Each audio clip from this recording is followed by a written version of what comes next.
أعوذ بالله من الشيطان الرجيم.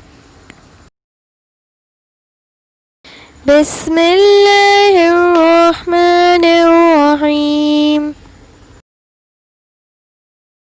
يكاد البرق يخطف أبصارهم كلما أضاء لهم مشوا فيه وإذا أظلم عليهم قاموا ولو شاء الله لذهب بسمعهم وأبصارهم إن الله على كل شيء قدير. يكاد البرق يخطف أبصارهم كلما أضاء لهم مشوا فيه وإذا أظلم عليهم قاموا ولو شاء الله لذهب بسمعهم وأبصارهم إن الله على كل شيء قدير. یکادو قریب ہے، برقو بجلی کی چمک، یختفو کہ وہ اچک لے، ابصارہم نگاہیں ان کی، کلما جب کبھی، اضاء وہ روشنی کرتی ہے، لہم ان کے لیے، مشو وہ چل پڑتے ہیں، فیہ اس میں، وَإِذَا اور جب، اظلما وہ اندھیرا کر دیتی ہے، علیہم ان پر، کاموں وہ کھڑے ہو جاتے ہیں، ولو اور اگر، شاہ چاہا، اللہ اللہ نے، لذہبا البتہ وہ لے جائے، بسمعہم کان ان کے، وابصارہم اور آنکھیں ان کی، انا بے شک، اللہ اللہ، علی اوپر، کلی ہر، شیئن چیز کے، قدیرن بہت قدرت رکھنے والا ہے. يكاد البرق يخطف أبصارهم كلما أضاء لهم مشوا فيه وإذا أظلم عليهم قاموا ولو شاء الله لذهب بسمعهم وأبصارهم إن الله على كل شيء قدير. ایسا لگتا ہے کہ بجلی ان کی آنکھوں کو اچک لے جائے گی. جب بھی بجلی ان کے لیے روشنی کر دیتی ہے وہ اس روشنی میں چل پڑتے ہیں، اور جب وہ ان پر اندھیرا کر دیتی ہے تو کھڑے رہ جاتے ہیں. اور اگر اللہ چاہتا تو ان کے سننے اور دیکھنے کی طاقتیں چھین لیتا. بے شک اللہ ہر چیز پر قدرت رکھتا ہے. ترجمہ: ایسا لگتا ہے کہ بجلی ان کی آنکھوں کو اچک لے جائے گی. جب بھی بجلی ان کے لیے روشنی کر دیتی ہے وہ اس روشنی میں چل پڑتے ہیں، اور جب وہ ان پر اندھیرا کر دیتی ہے تو وہ کھڑے رہ جاتے ہیں. اور اگر اللہ چاہتا تو ان کے سننے اور دیکھنے کی طاقتیں چھین لیتا. بے شک اللہ ہر چیز پر قدرت رکھتا ہے. یکاد البرق یخطف ابصارہم، قریب ہے کہ بجلی ان کی نگاہوں کو لے جائے، ان کی بینائی کو سلب کر لے. کلما اضاء لہم، لیکن ہوتا کیا ہے، جو ذرا روشنی ہوئی تو چل لیے. مشوا فیہ، بجلی چمکی، کچھ نظر آ گیا دائیں بائیں تو وہ تھوڑا سا چل لیے. وَإِذَا أَظْلَمَ عَلَيْهِمْ، اور جب تاریکی ان پر طاری ہو گئی، قاموا، کھڑے کے کھڑے رہ گئے.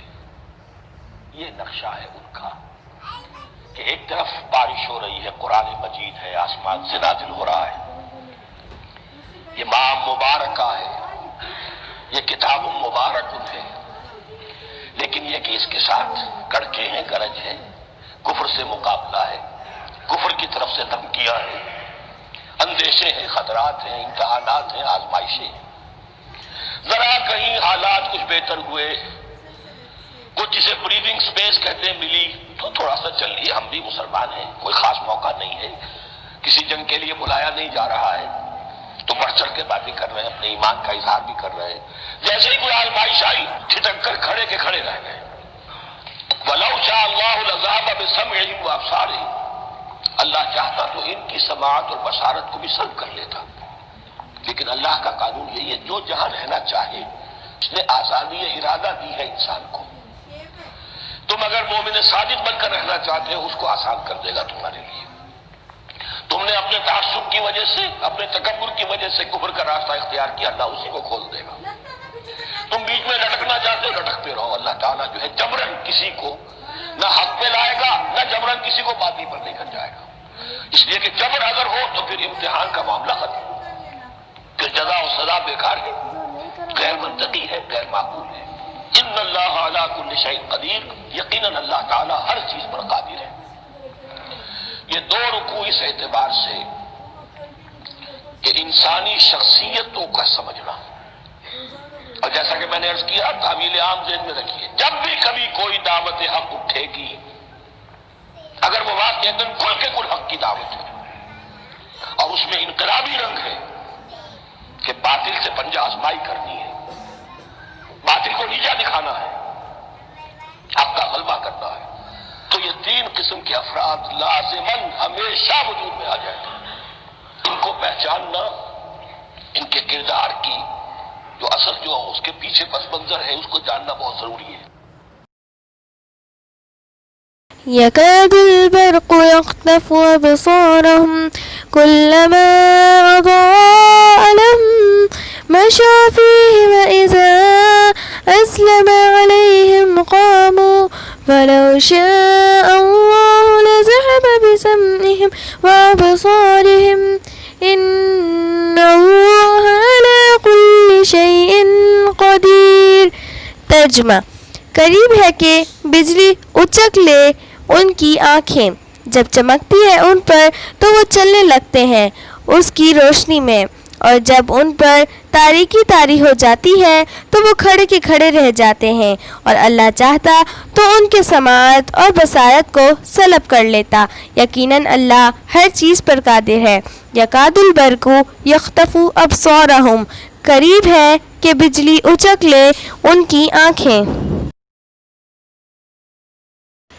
جو نہیں انہیں ذرا روشنی محسوس ہوتی ہے اور دائیں بائیں کچھ نظر آتا ہے تو وہ کچھ دور چل لیتے ہیں۔ وَإِذَا أَظْلَمَ عَلَيْهِمْ قَامُوا، اور جب ان پر تاریکی طاری ہو جاتی ہے تو وہ کھڑے کے کھڑے رہ جاتے ہیں۔ یہ ایک نقشہ کھینچا گیا ہے کہ ایک طرف بارش ہو رہی ہے، یعنی قرآن مجید آسمان سے نازل ہو رہا ہے۔ بارش کو قرآن مجید مبارک قرار دیتا ہے اور یہ خود کتاب مبارک ہے، لیکن یہ کہ اس کے ساتھ کڑکے ہیں، گرج ہے، کفر سے مقابلہ ہے، کفر کی طرف سے دھمکیاں ہیں، اندیشے اور خطرات ہیں، امتحانات اور آزمائشیں ہیں۔ چنانچہ منافقین کا معاملہ یہ ہے کہ ذرا کہیں حالات کچھ بہتر ہوئے، کچھ بریتھنگ اسپیس ملی تو مسلمانوں کے شانہ بشانہ تھوڑا سا چل لیے کہ ہم بھی مسلمان ہیں۔ جب وہ دیکھتے کہ حالات کچھ پرسکون ہیں، کسی جنگ کے لیے بلایا نہیں جا رہا ہے، تو بڑھ چڑھ کر باتیں کرتے اور اپنے ایمان کا اظہار بھی کرتے، لیکن جیسے ہی کوئی آزمائش آتی ٹھٹک کر کھڑے رہ جاتے۔ وَلَوْ شَاءَ اللَّهُ لَذَهَبَ بِسَمْعِهِمْ وَأَبْصَارِهِمْ، اور اللہ چاہتا تو ان کی سماعت اور بصارت کو سلب کر لیتا، لیکن اللہ کا قانون یہی ہے کہ وہ فوری گرفت نہیں کرتا۔ اس نے انسان کو ارادے اور عمل کی آزادی دی ہے۔ تم اگر مومن صادق بن کر رہنا چاہتے ہو تو اللہ تعالیٰ اس روش کو تمہارے لیے آسان کر دے گا، اور اگر تم نے اپنے تعصب یا تکبر کی وجہ سے کفر کا راستہ اختیار کیا تو اللہ اسی کو تمہارے لیے کھول دے گا، اور اگر تم بیچ میں لٹکنا چاہتے ہو، لا الہ الا ولا الہ الا، تو لٹکے رہو۔ اللہ تعالیٰ نہ کسی کو جبراً حق پر لائے گا اور نہ ہی کسی کو جبراً باطل کی راہ پر لے جائے گا۔ اس لیے کہ اگر جبر کا معاملہ ہو تو پھر امتحان کیسا؟ پھر تو جزا و سزا کا تصور غیر منطقی اور غیر معقول ٹھہرتا ہے۔ ان اللہ علی کل شیء قدیر، یقیناً اللہ ہر چیز پر قادر ہے۔ سورہ بقرہ کی ابتدائی 2 رکوع اس اعتبار سے بہت اہم ہیں کہ ان میں انسانی شخصیتوں کی 3 گروہوں میں تقسیم کر دی گئی ہے، اور طویل عام ذہن میں رکھیے کہ جب بھی کوئی دعوت حق اٹھے گی، اگر وہ واقعتاً کل کی کل حق کی دعوت ہو اور اس میں انقلابی رنگ ہو کے باطل سے پنجہ آزمائی کر کے اسے نیچا دکھانا ہے اور حق کو غالب کرنا ہے، تو یہ 3 قسم کے افراد لازماً وجود میں آ جائیں گے۔ ان کو پہچاننا اور ان کے کردار کے پیچھے جو اصل پس منظر ہے اس کو جاننا بہت ضروری ہے۔ If you like my videos, please subscribe my channel and press the bell icon.